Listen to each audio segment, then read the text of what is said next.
Take me to the start. Take me home. You that knows it all. Master of the song. Brightest star of all. Brightest star of all. You're the brightest star. You're the brightest star.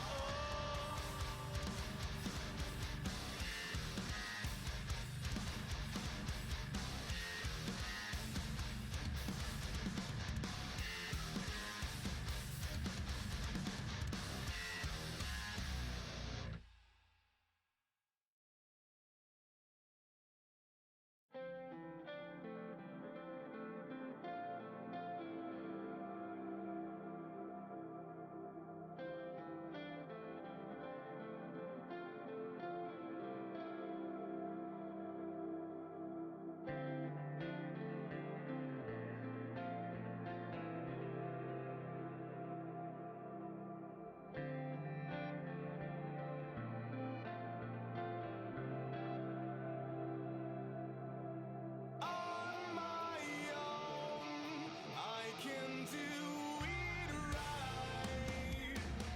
Secrets known, that it's pushed aside. Bring me down to where I can see. So the secrets known, that it's never me.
Hello everybody, welcome to another episode of Riffing with Scott. That is me.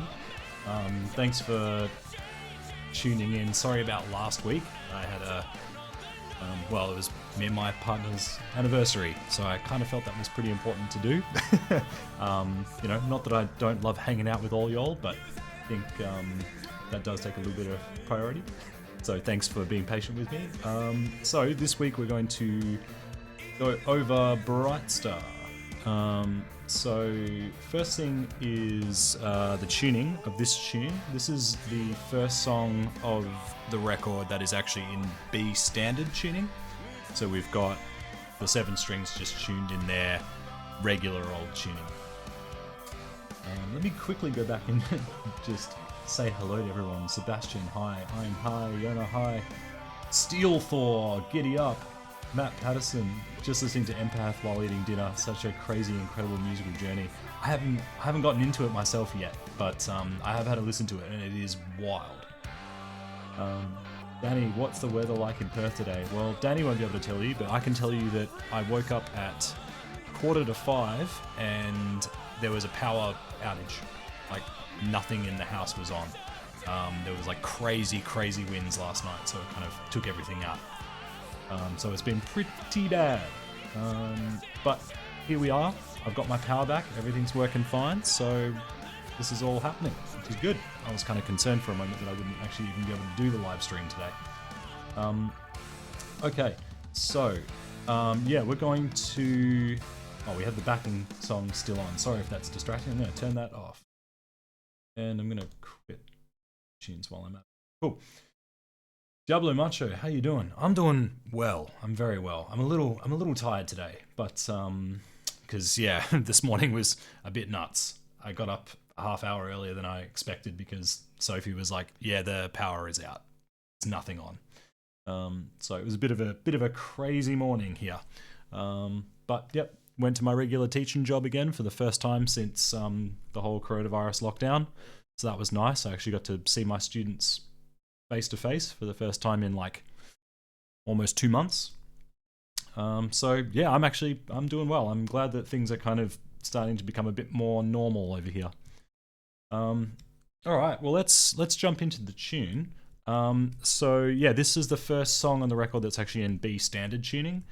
And there are all kinds of interesting guitar parts going on. This is the first song that we finished writing in its entirety for the album as well. And it also features a music video that can be found on YouTube and a bunch of other sites that involves us standing out in an open field in 43 degree heat, which is like 100 plus Fahrenheit for you Americans out there. It was horrendous. It was pretty savage, but we got there in the end. That power outage must have been quite widespread. Yeah, it was, man. I looked up the Western Power website and pretty much like half the state was out. It was pretty crazy. I was teaching my online lab class today. Oh, Matt, did you actually get to teach or did it all kind of go to shit? Danny loves Pushkin poetry, by the way. Pushkin. What's Pushkin? Sorry, I can't pronounce your username. I don't speak Russian. Okay, so there are a lot of guitar parts in this tune. I'll just pull up the tab here. So a lot of it is 2 parts, so 2 separate parts for most of the track. I'm fairly certain all of my parts are the upper section, the top guitar, and Simone's parts are at the bottom. I do a lot of the melody playing in this track, and Simone does a lot of the rhythm work. Her parts are very intricate and very rhythmic, and I think what makes this track really cool is the fact that up front it sounds really simple, but behind the surface below the surface there's a lot of technicality and a lot of tricky stuff. That this is a hard song to execute tightly, and some of the rhythms are pretty complicated. So I'm just going to check my guitar. I want everyone to tell me again if you can hear everything and that it sounds good.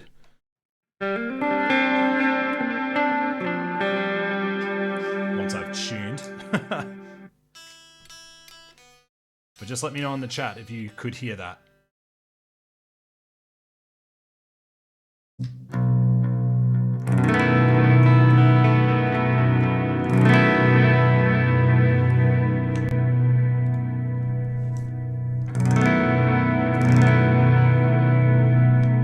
Sounds good. Okay, guys, let me know if you can hear the backing track. So let me know if you can hear the actual track itself.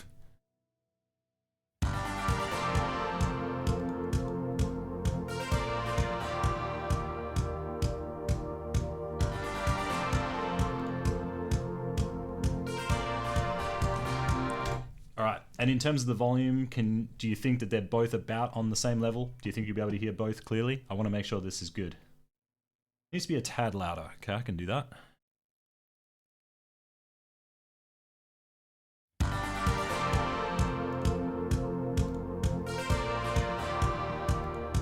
All right, you guys are legends. You're like my my mobile sound guys, because I can't monitor what you guys are hearing. I can only monitor what I'm hearing at home.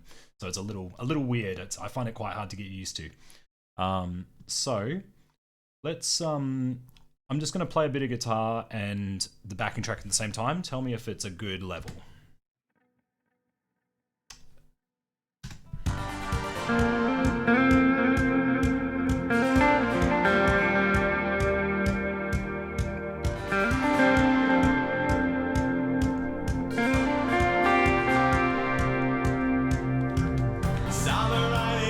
How's that sound? Is that all sounding pretty good? Backing track needs to be louder. Cool, I can do that.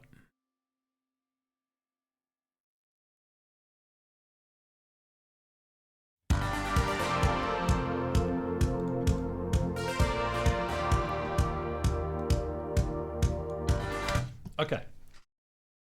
Cool. Yeah, it's hard to monitor from my end because I can't hear what you guys are hearing.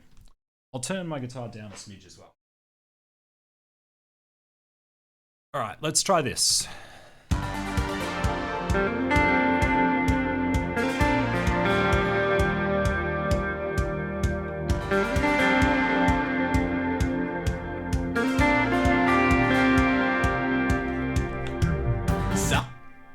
How are we doing now? Backing up a touch. Beautiful. Okay, cool. I'm just gonna go for it. And we got you. Cool. I'm glad. Okay, thank you very much. All right, I'm gonna turn my talkback mic off, but here is Brightstar, and then we'll get talking about all of the guitar goodies.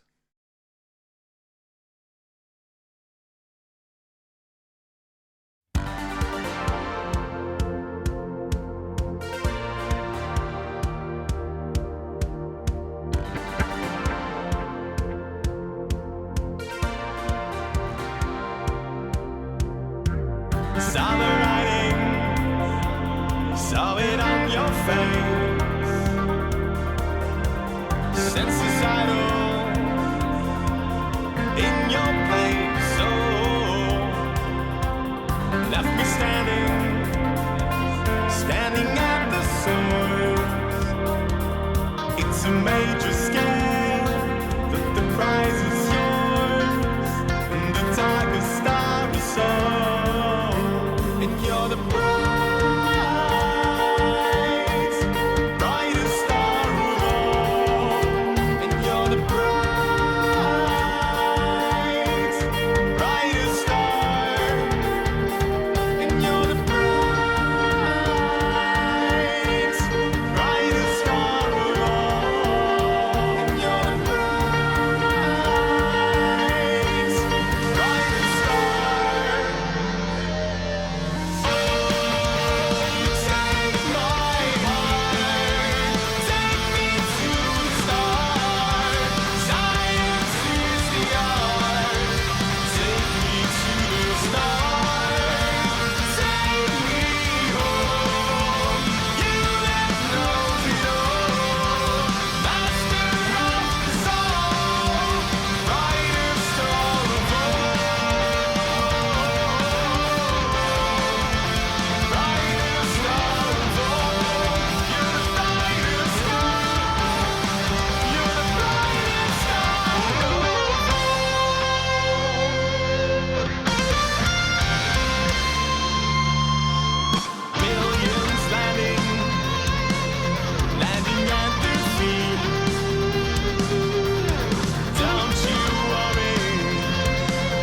All right, so that is Brightstar. That is a fun tune, man. I miss playing that live so much. Holy crap! Oh, it's so fun. um, do it. Perfecto. Thanks, Neil. Lulu, you're here. Hello. Joey Gibbs. Who is that? God, I love them leads. Thank you. John, what's good? How you doing, man? How's the apartment building? You've become a tradie. David, what's good? CJ, what's good? Just love how these videos reignite my interest in the songs again. Gives me a new appreciation. Oh, well, that's awesome. Thank you so much. We'll get into the nitty gritty details in a second. So get through all these comments. Oh my god. Russell, where's Alex been during the lockdown? We need more bass playthroughs. Yeah, damn straight. I want to get him involved in more streams as well because he's just a riot. He's a lot of fun, and I think he would be awesome at doing the whole live streaming thing. So we'll see if we can get him involved a little bit more as well. This final riff surely deserved the angry guitar player face. I love that there's like a meme where it's like, this face is the best face you could ever receive as a musician. I'm like, yeah, I definitely do that at gigs. When I hear something awesome, I just scrunch my face up. Sounds like a blast to play. It really is, man. It's a challenging tune, but it's really fun to play.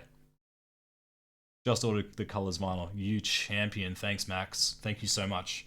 We've got some left here. I don't have. Oh, yes, I do. I've got a display right here. For anyone who hasn't picked it up, these are the vinyl versions of Colors in the Sun, beautifully designed by Mr. Dudecourt. You can head to our Bandcamp and pick one up. One thing is that I'm having to sort out shipping because shipping from Australia, because of all of the virus stuff, has become very, very expensive. So I apologize in advance. The shipping prices have gone up. There's nothing we can really do about it. But yeah, we'll see what we can manage. Hopefully in the future it comes back down again. But yeah, they are very, very beautiful. So if you want to pick one of those up, you can go to Bandcamp, voyager.bandcamp.com, and pick up all pile of goodies there. Flat is going well, moving Lulu in Saturday. That's awesome, John. I'm stoked. It looks like a huge project, but looks cool. What I'd love to see at some point is the stems from the tracks. Would be ace to hear what the other layers are. Yeah, we're actually we're toying with the idea, and this is just speculative, but we're toying with the idea of actually releasing all of the keyboard and vocal stems so that y'all can do remixes and all kinds of cool stuff if you want to do that. Yeah, that might be a pretty cool and exciting little thing there. I don't have all the stems myself. We actually recorded this whole album with Matthew Templeman. Normally I track the guitars and bass at my house, but this time around we actually decided to track all of it with Matt. So unfortunately I don't actually have the master file for all of the songs, but I'm sure we could pick them up and we could maybe open one up at some point in the future and have a little look, see at what's going on there. Just an FYI, a lot of our sessions are total clusterfucks. There's like a billion keyboard layers and like little nuggets of guitar here and there and stuff like that. So it is pretty chaotic. But yeah. What is your background? I mean, your predecessors. As in, where am I from? I'm Australian with like British and Scottish heritage. I love hearing your parts like this. It gives a clearer understanding of the dynamic layers musically, and yours tone is so damn good. Thanks, Nath. You're a champion. Let's have a look at some parts. So I haven't gone through and learnt Simone's parts. Unfortunately, I was gonna get Simone in last week, but yeah, obviously we weren't able to do the stream last week. So hopefully we can get Simone in at some point to talk about her parts as well, because she does a whole bunch of cool stuff that I don't do. So it would be cool to have her in as well. So yeah, as I said before, I'm doing a lot of the melody parts. that sort of follow what the vocal is doing. The thing that I love with guitar and with clean tones and reverb is letting notes play over the top of each other. So in other words, I want to try and find a way to let notes bleed into one another. So I have to play things across strings a lot of the time, which can be kind of tricky. This stuff is really fast and difficult to play accurately based on those timings. Right, so there's that first little line. We use that as the example. I can play it multiple different ways. I could play it like this if I wanted to.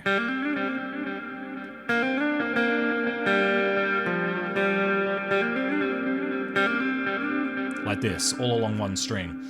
But that allows me to get two notes ringing at once, which creates a nice little clash, right?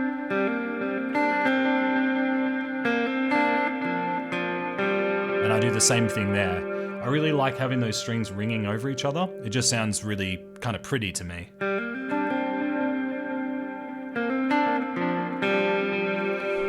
So I try to do this as much as possible and where I can in this part.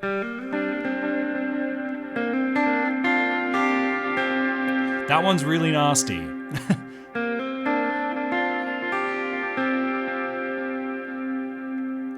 But it's really cool when you can nail it. It's kind of getting that sus4 kind of sound. Yeah, so I try and let those notes bleed over each other as much as possible.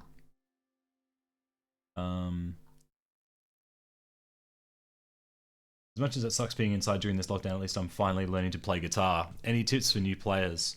That's awesome, dude. I'm stoked that you're picking up the instrument. I think the most important thing to do as a newbie is to learn things that you like. It sounds pretty straightforward, but I mean, everyone can remember having lessons for the first time and playing something that they don't connect with. I think it's really important as people who are new to the instrument to immediately gravitate towards something that they like. It might mean you need to search for something that's not only something you like, but something that's easy enough to play as a new player. But I think it's most important to try and find something that you enjoy first and foremost. Something that's going to allow you to enjoy the challenge, because playing any instrument can be really frustrating at times. But if you're constantly psyched and motivated to learn a song that you really love, then it makes it a lot easier to deal with all the shitty times when you feel like your playing isn't doing particularly well. So yeah, find something that you enjoy first and foremost. I'm going to turn my screen brightness down because my face is blowing out something crazy. That's better. Cool. Was Voyager supposed to perform at Eurovision? Well, we were just off the Australia Decides mark for performing at the Australian Decider for who goes to Eurovision. I think we were in like the top 12, and I think only the top 10 were actually allowed to perform at the Australia Decides SBS performance. So we did miss out on Eurovision by a fair margin, I guess you could say, but we missed out by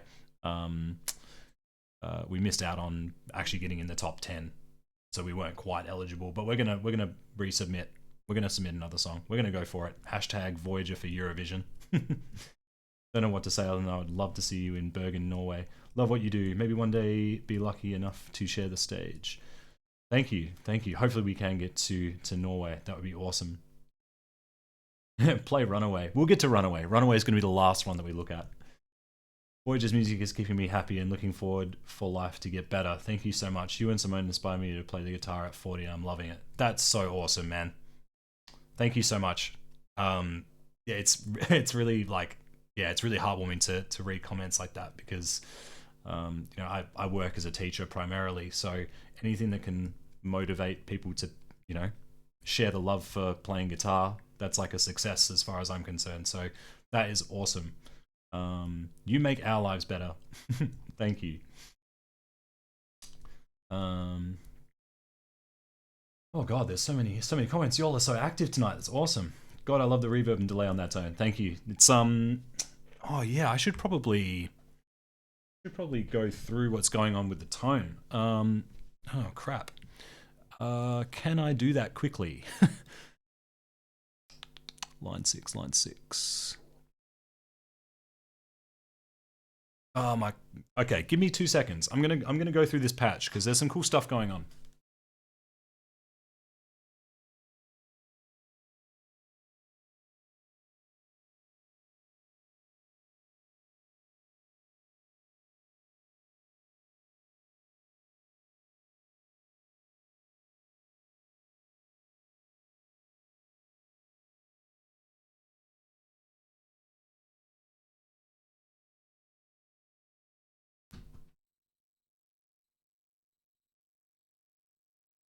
All right, let's see if we can get that plugged in. Let's talk a little bit about this tone here. It's actually really pretty straightforward. I'm using the solo lead clean, low drive. I tend to find that these helix patches are quite heavy on the bottom end, so I tend to dial off quite a bit of bass in my initial amp tone. This one required a bit more of a push in the top end as well. I really like my cleans to be really shimmery. So yeah, I pushed the brightness just a little bit as well. The cab is just a Cali V30. I think these are emulated off Mesa cabs. I'm fairly certain. Don't quote me on that. I'm not really doing anything particularly interesting here either. It's just a 57 close mic'd with no low cut or high cut at all. It's pretty straightforward. I feel like I don't necessarily need to do too much to these. They sound pretty good out of the box, which is awesome. The delay is a vintage digital, so this will have a bit of that old school sort of decay. It loses a little bit of its like clarity, I guess you could say. So these are my settings here. My feedback is quite high because I'm running it in parallel. So I'm sending one signal through the delay and through a reverb in a parallel chain, so it doesn't necessarily affect the clarity of my initial signal. So you can still hear my guitar quite cleanly and clearly, but then there's this whole like underlying wash that you can get by sending a parallel signal. So I can actually set my mix and feedback and level quite high on this delay patch, and it will create this really cool like bouncy swimmy kind of sound.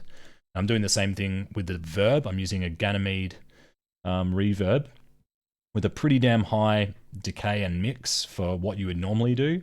No pre-delay because I want the verb to kick in immediately to stuff around with this delay. So if you go delay then reverb, the reverb will take those delay bounces and sort of wash them out a bit. I talked about that last video a little bit, but now you can actually see how that works. So it's a delay into a reverb. And then I've just got a cave reverb on my main line just to kind of wet the initial signal just a smidge. It's a really minor one that doesn't actually, the mix says it's 38, but it doesn't actually poke all that much. And that's the clean tone. It's actually pretty straightforward. But I think the one thing that I love doing is just operating the delays and verbs in a parallel chain, because I find that it doesn't muddy the water. It just gives you a bunch of really beautiful, like swirly, pretty stuff in the background. So it doesn't really interfere with your initial sound all that much. All right. Oh my God. There are so many comments. You guys are so active. This is awesome. Sober is my favorite Voyager slow ballad song. Oh, thanks, Ivan. We haven't played that one in a long time. We like to kind of stuff around with the arrangement of that tune a little bit. Totally agree with learning what you like. My guitar teacher was great in teaching us rock and pop songs we enjoyed rather than boring, dusty old tracks that you have no connection with. Yeah, I mean, what's the point? When you ask a student, you know, why do you want to pick up the guitar? They will almost always tell you that they want to learn a song that they like, or they want to play like one of their favorite guitar players. Like, why would you not just go down that path immediately and start encouraging them to learn songs by their favorite artists? It kind of, to me, it's always been a no-brainer, but I think there's a little bit of that old school mentality of like, you have to run through this exercise book and you know, it's a pre-internet mindset to me, where it's very hard, obviously, if you don't have if you don't have the internet and you don't have music like that accessible, and you, even like having to get a CD or something like that, I can understand how it would be very difficult to teach exactly what a student wants to learn if you don't know it yourself. But I think it's a cool process to, as a teacher, if a student comes in with a song that you don't know, having them watch you learn it is actually still valuable, because they're watching someone at a higher level comprehend something at a rate that's much quicker than what they can comprehend it. But they're watching the processes and taking them in.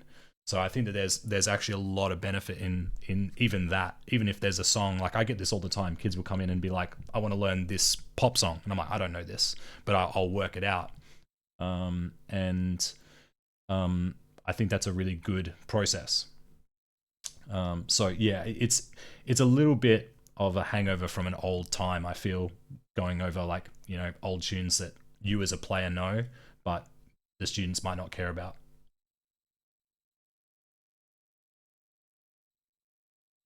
I guess you need to add kittens and puppies to the band. That may help. That would be good. On your learning songs you like thing that you were just talking about, how about some simplified acoustic cowboy chord arrangements for some Voyager songs? We actually, on that note, we have a campfire version of Stare Into the Night, which we are going to pull out at some point. There is an acoustic arrangement, inverted commas acoustic arrangement, of that song that we sometimes jam for fun. What do you do to search for new music? Where do you go to seek it out and expand your mind in playing? YouTube, actually. I find myself going to YouTube more often. I don't know why. You know, you would figure that Spotify would be a good thing, but like for me, I just hate the interface. I hate the way Spotify is set up. It doesn't feel intuitive to me. It doesn't feel like a discovery tool. It feels more like, you know, oh, here's another song that's of a similar genre, but there's no encouragement to like research more about the artist you just listened to. Whereas I find YouTube is great for that, because you click on a video and then it will be like, here's a bunch of other stuff from this band, you know, as you're watching or doing something else. Are we even going to get through this song, or are we just gonna we're just gonna talk music the whole time? We're just gonna talk in the chat. I mean, I don't care either way. This is fun. I saw you as an opener for Evergrey, and you've been my favorite band ever since. That's awesome, Evan. That would have been, oh god, 2015. All right, I can't believe that's nearly 5 years ago. That's crazy. How's the backing track ran live? It's run through a Cymatic. Cymatic is a solid state playback engine. You basically load your songs with like an SD card or a USB, and you can load the tracks through that. It's pretty straightforward, and it's good because it's less moving parts. Like we're all a little bit paranoid in Voyager about technology, if I'm honest. And so we tend to avoid complicating things when we don't need to complicate them. So we're not running laptops or anything like that. We tried with a laptop and it went terribly. So and we all expected it to go terribly, and it did. So we're sticking with the Cymatic. We think it's a really good piece of gear, and it's literally never done us wrong. So the guitar teacher we had in school would only teach the Shadows or Eric Clapton or the Beatles. As great as they are, teenage me wasn't impressed at having to play them in exams, but I still got the best marks in the end. Yeah, I mean, it's about what you like. I think you can learn to like new content through your teachers as well. Like, you know, I've shown a couple of my students a few bits and pieces by artists they probably have never heard of before, and they went, man, this is really cool, and started checking it out. So in that respect, that's cool. But you know, if you're watching a student kind of not caring, like if you can interpret their body language and look at whether they practice or not, or want to practice, or are excited about practicing, or feel, you know, feel like they're achieving something. If they don't exude any of that enthusiasm, then it's probably better off to try and find something else that they're going to connect with more, and kind of go down that angle. I think there's so much resistance from artists on what Spotify is. There are some who embrace it. Wolfheart have had a few playlists they've made themselves of artists they like. Yeah, I mean, it's hard to not be a bit bitter about it, in the sense that, you know, streaming has basically devalued what each listen to a song really is. But I mean, in my opinion, that was always going to happen with digitization anyway. So it's kind of like it was inevitable, really. Um, to me, I just don't like the interface. I find the user interface really confusing and not intuitive. And I think that's what turns me off it more than anything these days. Like when I go to use it, I'm like, I don't know. I don't feel like the application is encouraging me to find something new. But maybe I just need to get used to it. Maybe I'm just being an old man. Maybe I'm just the old man yells at cloud guy. For many years, Voyager songs have been part of my mind. Some of them are so simple, other not, especially the stuff with Scott. Oh, thanks, man. I don't. Yeah, I'm working on it. I'm practicing, but I learned everything about how to play guitar from Simone. So I look toward her as a real role model. She does things that I can't do on the guitar. So any chance the medley section will come back in your live show? Yeah, maybe for fun every now and then. We kind of wanted to give it a bit of a rest because we don't want to be only known as that band that does the medley. But, you know, it is also a bit of fun. So we'll probably pull it out for special occasions. Ordering a black mayonnaise like yours, just had to. In 4 months of playing, I've learned colors. Now working on Water Over the Bridge. Hope to meet you guys in Europe. That's awesome, dude. Please send me photos because every time I look at a mayonnaise guitar, I melt. They're just so nice, man. They're so beautiful. You will not regret that purchase, guaranteed. And also, please upload any covers you do of these songs because I would love to see them. I love to find covers of other people playing our songs. It's always like super awesome. So please, if you do upload a cover, send me a message or something. Oh yeah, they're awful at paying artists. I'd rather that the Napster style stealing music. Yeah, I'd rather that than the Napster style. Yeah, I mean that's the thing. Is it's kind of like it's raised the floor of what is acceptable. Like it's more convenient for people to pay a subscription and get all the music they want than it is to go through like LimeWire or Napster or any of these old peer-to-peer sharing sites and download music that way. It's really inconvenient. But you know, the other issue with that is that the real question is how many people who used to buy CDs and physical product are now only streaming, because that's where the loss of income really is. The loss of income is not necessarily going from getting $0 to $0.04 or $0.004.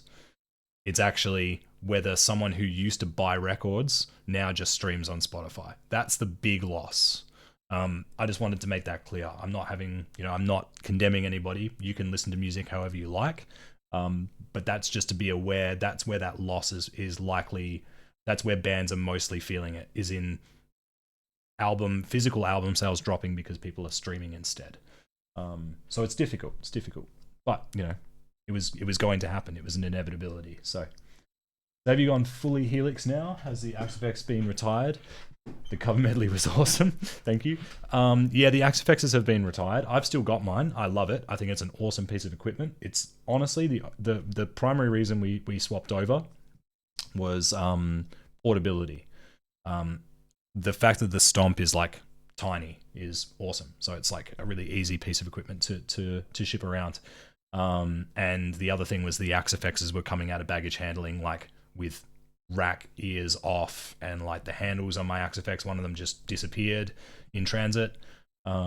They've come out smashed multiple times. Like it was just a liability, unfortunately, and it's not because of the product. It's because baggage handlers are not considerate enough with people's equipment, realistically. So we had to go with something that was sturdier and more, I guess, something that we could care for. We don't have to put our Helix Stomps into check luggage. We can take them in as hand luggage. So that's really the main reason. They're both insanely good products.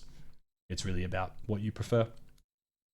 All right, I'm gonna jump back into the track because we've been talking a whole bunch, which is great.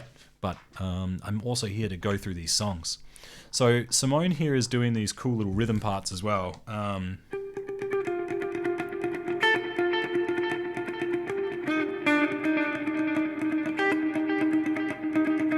Kind of just adds this cool atmosphere in the background. The rhythms are really complicated. It's mostly a feel-based thing. I think when we were writing this and when Simone was kind of coming up with her parts, it was really just about trying to feel the rhythms and work out exactly where she was hearing like these little thirds, and just the rhythm in general. We tend to kind of slowly grind away at the rhythms until we have something that's solid, and this one was an interesting one to put together for that reason. So our parts kind of bounce off each other quite a bit, which is pretty cool. I'm following a lot of the keyboard and the vocal. So there's that whole...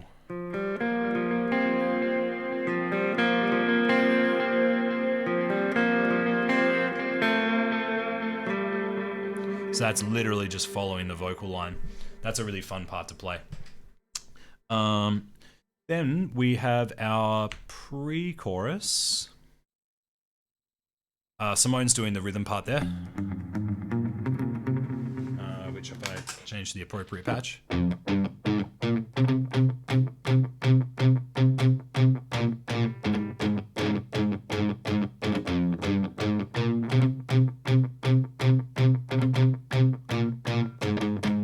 Etc. So she's doing this sort of like groove rhythm with the bass, which is really cool. And I'm doing all this pretty guitar stuff that I like to do.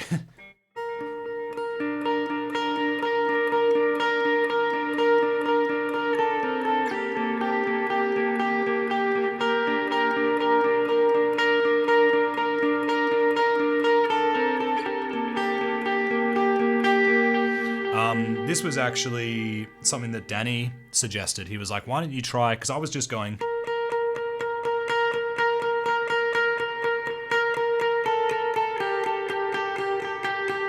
initially, which is now, in hindsight, really, really super boring. But Danny was like, man, why don't you put sixths underneath? Danny being quite classically trained on piano, he loves the sound of a sixth harmony underneath. So like rather than doing the thirds above like this,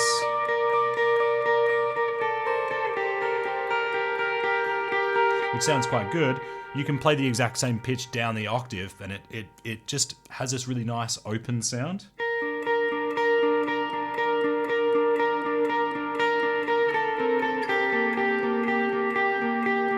And as soon as we started doing that with the pre-chorus, it just you can immediately tell like the idea was just, yeah, it just clicked. It was the idea that we needed for that section. So that was actually Danny's idea, which was really cool. So that's your pre-chorus. It only appears once in the song, which is kind of interesting. So the form of this song is a total mess. It's a really, really weird song under the hood. Then we've got the chorus, which is in 7. Me and Simone are basically... Simone's playing a more rhythmic part, and I'm just playing an overdub.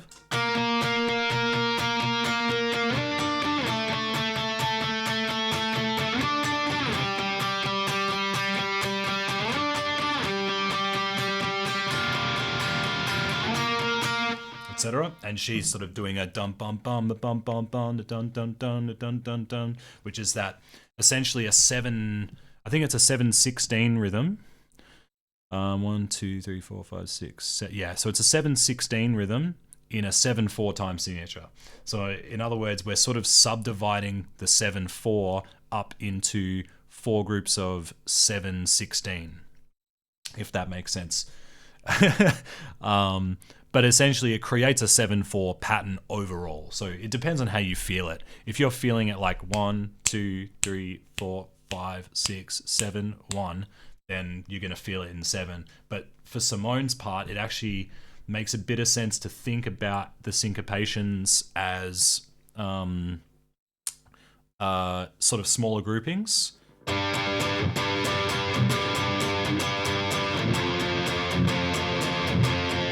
Right? And that'll give you a full bar of 7/4. But it's really 4 groupings of a 7/16 rhythm. So the chorus is, for the most part, a lot of eighth notes and a lot of rhythmic stuff from Simone. And then we have this cool little lead break here. Simone's just kind of doing some supportive chords underneath. I do this little bit here.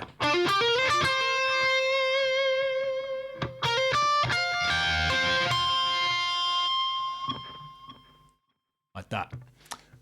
So I'm doing that on my lead patch, and then I go to my delay rhythm patch, which is essentially just my standard rhythm with a delay and reverb thrown into it. So it's pretty much just the same patch as what I've been using before. Brightstar was just released when my daughter was born, and will forever be her theme song for me. That's so cool. Toby, that's amazing.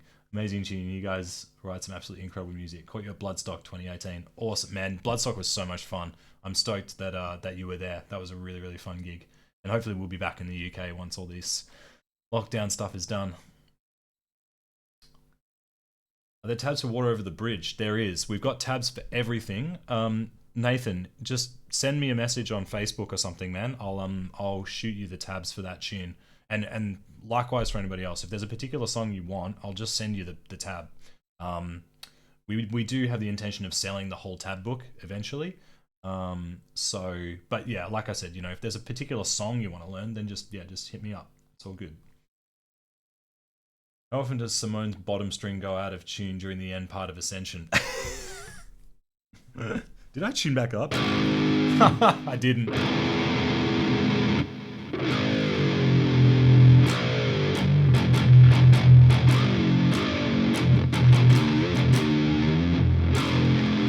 Nice. Yeah, that's a thing that we do at the end of the song, which we'll talk about later. In isolation, none of what you're playing sounds like Brightstar, but together I guess it sounds completely different. Yeah, it's pretty surprising. Like, this is a track that is very much the sum of it. Like, it's more than the sum of its parts. All the parts are very separate, but once you combine them, they make a lot of sense. Yeah, this one was particularly difficult to tab as well because like there's all kinds of weird syncopation and stuff going on in this track. Lots of really weird stuff. As can be clearly seen on the tab itself. It's a total dog's breakfast to look at. Cool. So this is a whole section where I'm basically following the vocal again. So this is, again, a classic Voyager trick where if we don't want an overload of rhythms, one of the guitars will be relegated to like following a different section or following the vocal or something like that. So I'm doing this.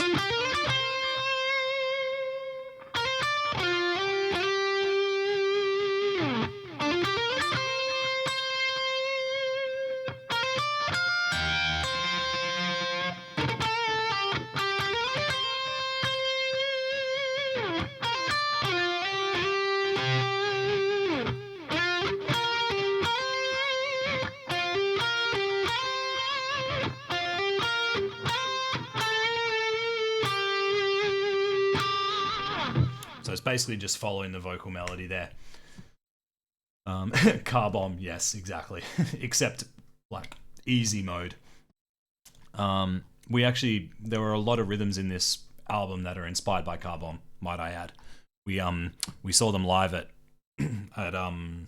Euroblast a couple of years ago, and I remember Danny initially was like, what the hell is this? And he was like not sold on it at all. And then he went home and listened to more Car Bomb at home and was like, okay, I was wrong. This band is insane.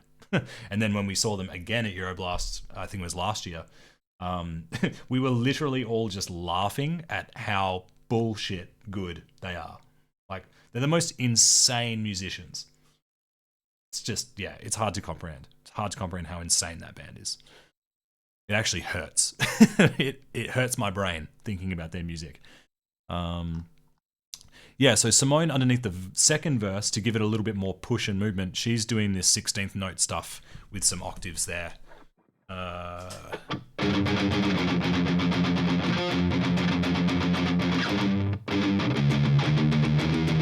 Something like this. I don't know her parts particularly well. Oh, that's why. It's because I'm out of tune from that stupid drop tune.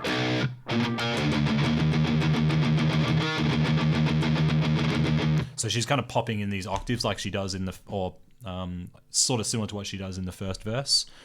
So these little octave jumps here are similar to what she does in the first verse, but instead of thirds, it's octaves. Then we have the... Oh, we do a second pre-chorus. What am I saying? It's just a completely different feel. The second pre-chorus is a halftime groove, where I'm basically, instead of doing that part, I'm just doing octaves.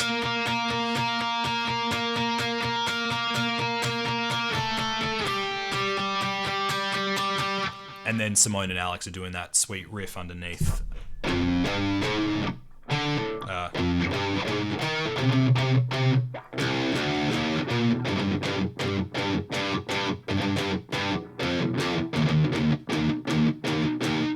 Something like that. I'm not entirely sure of her parts, but they're all in this underlying section here.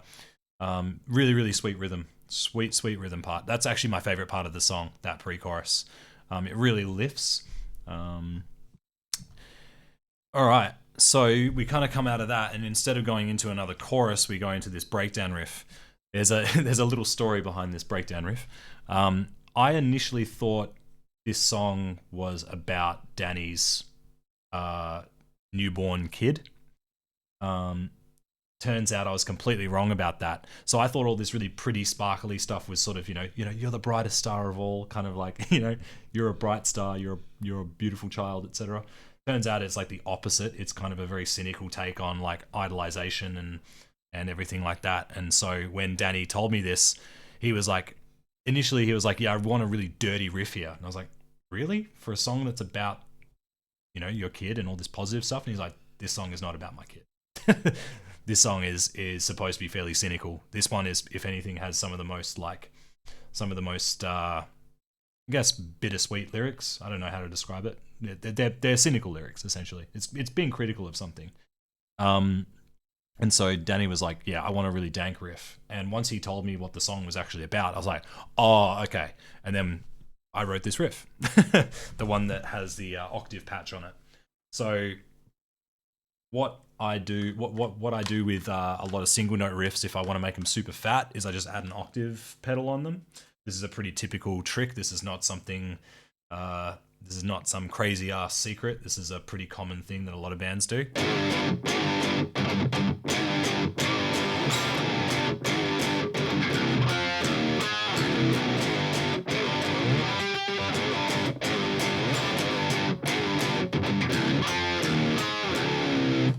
So that's with the octave on. If I play the riff without it,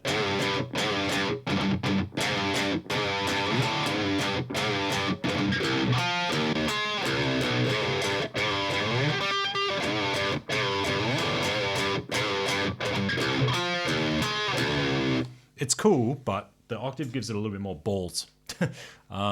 This is just like, I grew up listening to Rage Against the Machine, and they use octave pedals all the time and play some of the fattest riffs I've ever heard in my life. So that's where I kind of draw a lot of my inspiration for big grooves and big riffs is Rage Against the Machine. And Tom Morello uses his whammy pedal. He uses the octave on the whammy pedal all the time. Sounds super awesome. When you do play Scotland, yes, I would love to play Scotland as well. It's beautiful, beautiful country. Beautiful country. What was the band's name that Scott mentioned? It's Car Bomb, as in CARBOMB. Car Bomb. If I say that enough times, I'll probably start to get tracked by the FBI or something. Sick band. Really, really insanely good band. It's like I don't know, Meshuggah and Dillinger having a child, basically. It's completely nuts. So in this breakdown riff, we do a lot of this pre-bend stuff.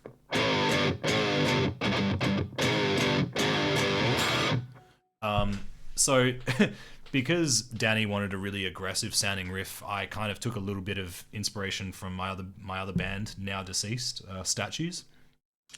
We were like a noisy kind of mathcore kind of band, I guess. I don't know, something like that. And a lot of our riffs were sort of like built up of not only like notation, like actual notes and riffs and stuff, but like just pure noise. So I wanted to kind of emulate a little bit of that with this riff by adding this slide into just pure, just like basically just sounds like an explosion going off in guitar form. The brilliant thing is that if you do this with an octave pedal, it sounds twice as fucked. So that's why that sounds as stupid as it does. All right, compared to where you can kind of hear that it's just me strumming the open strings of the guitar. If you've got the octave on, it doesn't, because the octave is only tracking one note at a time, it kind of just spazzes out trying to pick up the 7 individual strings that I'm strumming in one go. Right, so it just sounds like a total mess, but that's kind of the idea. Car bomb. They sound like a car bomb. Yeah, you're right. That's exactly what they sound like. It's completely insane. So that's one thing. The other thing is this little tapping bit.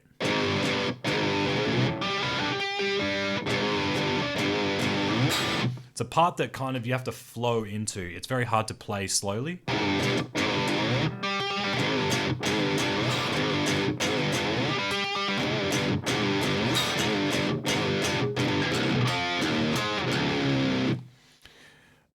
And then we got this.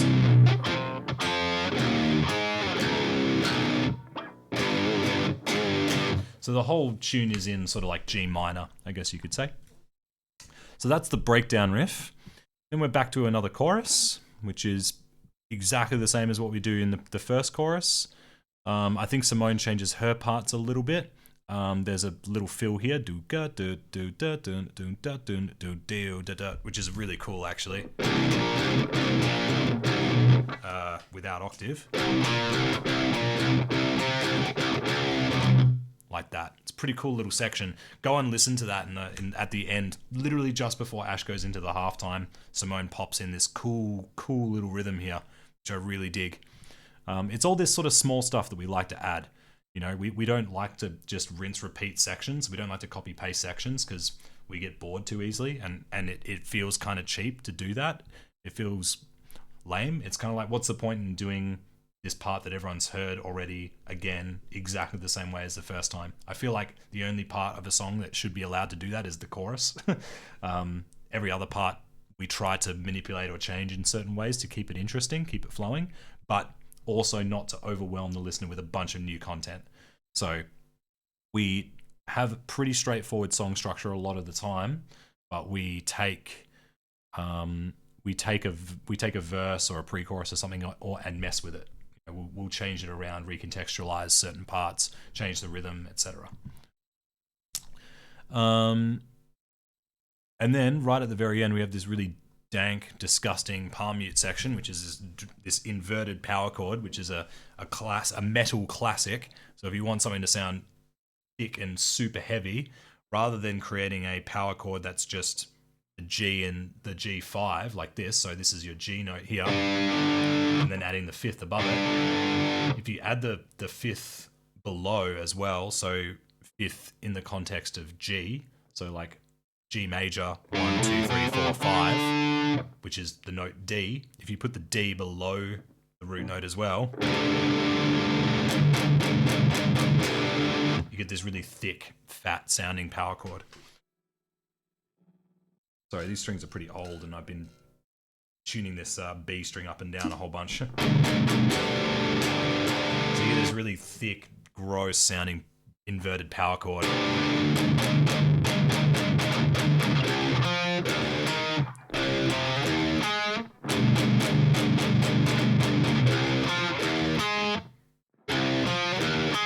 We've got these big leaps of like 3 strings. Again, hard to play out of context. When I'm sort of playing the tune as a whole, it's very easy to remember these parts, but playing them in the vacuum is kind of confusing. Right? And then right at the very end,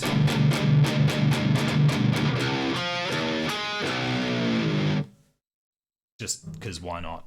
It's already gone completely disgusting at the end, so why not take it one step further? So we just hit that B and then just drop the tuner at the end, just because it's fun. Because why not? And that is Brightstar.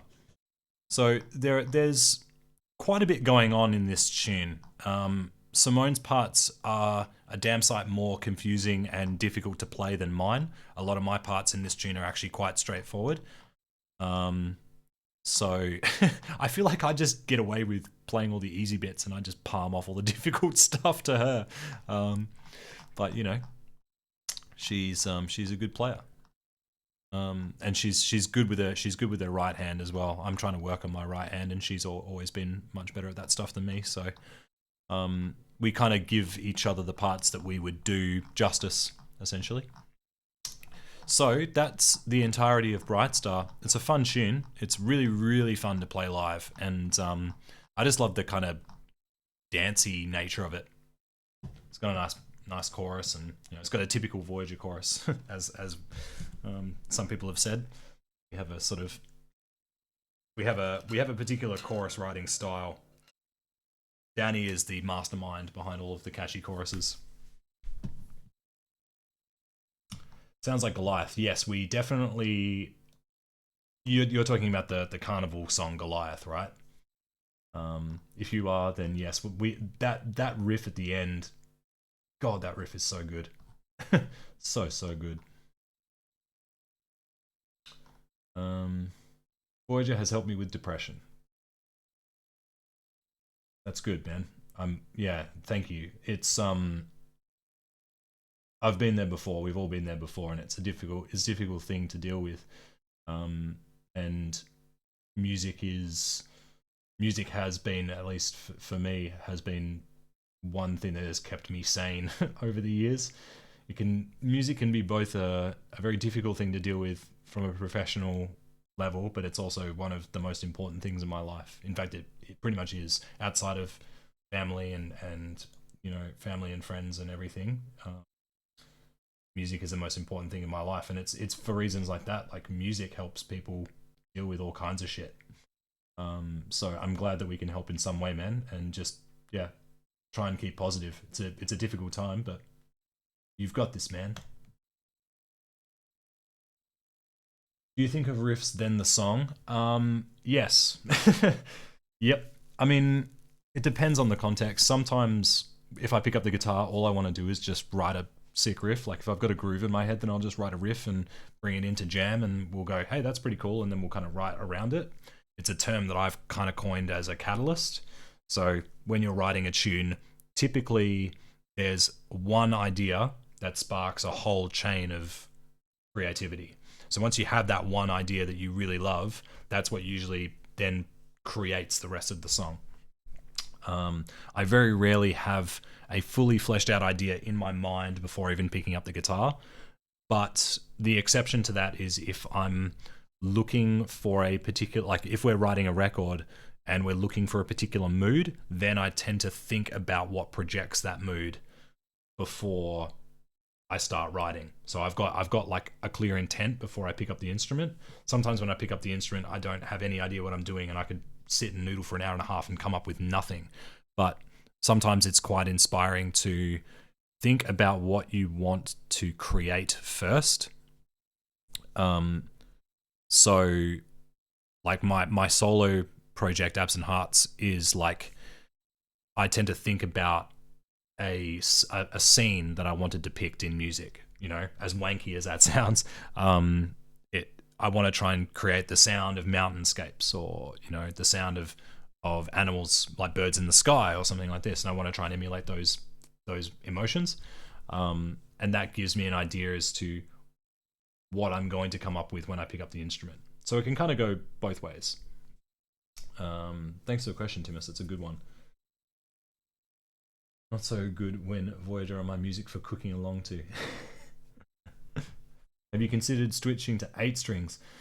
Oh man, Brent, I don't know. I find playing 7 hard enough, if I'm honest. Trying to keep the instrument quiet is a really difficult thing, and I guess I don't have any real attraction to going any lower. Like, I like the B string because I guess coming from being a bass player in the past, I've always loved the sound of the low B string on the bass. So sometimes when I come up with cool ideas on the bass, it's cool to be able to follow them in unison on the guitar as well. So I like that. I like the fact that you can get access to that on both instruments. But the F sharp on the 8 string, I feel is like, to me it doesn't add much. That's just me. It doesn't inspire me. It just makes me confused, and I know that's probably because I just haven't spent enough time with the instrument. But I don't know. There's nothing really pulling me toward putting another string on the instrument at this point. So yeah, not really. I can't say I'm particularly interested in the 8 string, though. It's cool what people are doing with it. Yeah, cool. So that's Brightstar. We've hit about an hour, but unless you guys have any other questions you want to pop in the chat real quick, we might start wrapping this bad boy up. I'm still in my work clothes. I want to have a shower.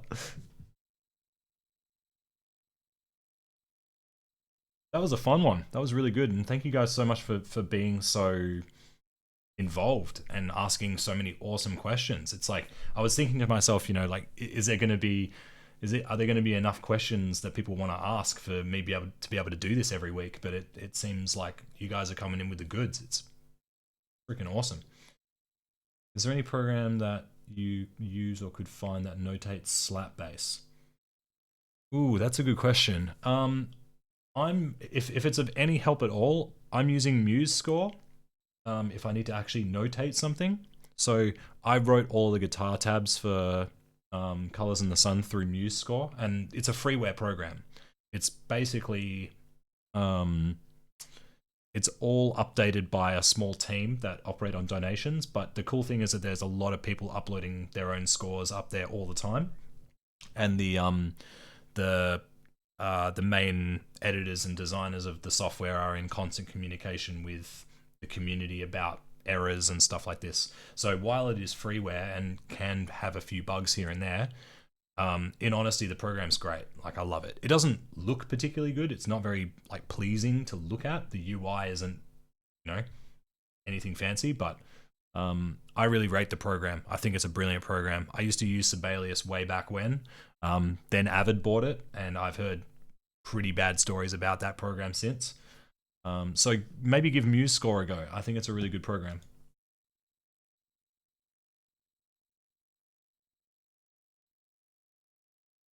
Yeah, it's cool that you guys can interact with each other as well. And it's cool that you can not only talk to any of the band members, but you can talk to other people who are here as well. I think that's the cool thing about this whole thing, is that you guys are all actually, talking with each other too. I think that's awesome. Are you planning to come back to the UK? Yes, we really are. We're planning to do a lot once we can, once we're allowed to. So yeah, really, like, we're trying to find as many things that we can do with our time at home, and this is obviously one of them. Like, we wanted to still talk to the fans and hang out with you guys and do all this good stuff and play music together and all that stuff. So yeah, we will definitely be getting back into all the live shows as soon as physically possible. This was really, really fun and informative. Hope when all this is over, you guys will make it to Prognosis next. Yes, next time around. Yes, we will. Yeah, we're really sorry about having to pull the pin on Prognosis this year. It was a massive bummer. And having to pull the pin on a bunch of stuff absolutely sucks. So yeah, we'll make it up to you guys. We promise.